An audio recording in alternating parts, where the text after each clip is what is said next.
Hi friends, Lloyd inverter series AC అనేది మనం installation చేయడానికి వచ్చామండి. ఈ బిల్డింగ్ వచ్చేసి అపార్ట్మెంట్ 5 స్టేర్స్ ఉంది. దీనికి బ్యాక్ సైడ్ అనేది సొందులని లేకపోవడం వల్ల మనం పైప్ లైన్ అన్ని కూడా కిందకి లాగి ఇన్సర్ట్ చేయడం జరుగుతుంది. చూడొచ్చు, ఈ పక్కన కూడా ఆల్రెడీ రోఫ్ అనేది వేసుకుని చేయడం జరిగింది.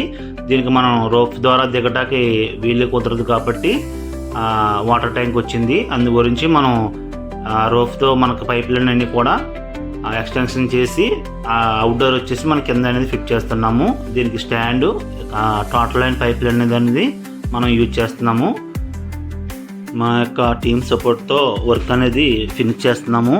ఇండోర్ స్టాండ్ అన్నీ కూడా ఇన్సర్ట్ చేసి హోల్స్ అన్నీ వేసుకున్న తర్వాత మనం ఇండోర్ అనేవి కూడా ఫిట్ చేసుకుని ఆ పైప్ లైన్ తాడు ద్వారాగా కింద నుంచి పైకి అనేది లాగుకుని పైప్ లైన్ అన్నీ కూడా లేరింగ్స్ అన్నీ వేసి ఫిట్ చేస్తున్నాము. ఇండోర్ అయితే ఫిట్ అయిపోయింది. లిఫ్ట్ ద్వారాగా మనం కిందకైతే వెళ్ళి అవన్నీ మనం అవుట్డోర్ దగ్గర వర్క్ అయితే ఫినిష్ చేస్తున్నాము. ఎంత వర్క్ అయితే మనకి కొంచెం చీకటి పడిపోయింది, మీకు కొంచెం వీడియోలో అంత క్లియర్గా కనిపించకపోవచ్చు.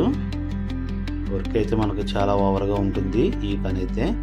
ఈ వర్క్ అయితే వేరే వాళ్ళు చేయలేక మనకి కస్టమర్ అయితే ఇవ్వడం జరిగింది. చూడొచ్చు, టోటల్ లుక్ అయితే ఇలా వచ్చింది.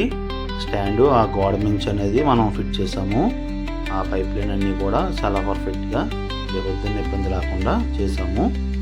చూడొచ్చు, టోటల్ వర్క్ అయితే ఇలాగ వచ్చింది. స్టెబిలైజర్ అన్నీ ఓకే ఫ్రెండ్స్, బాయ్.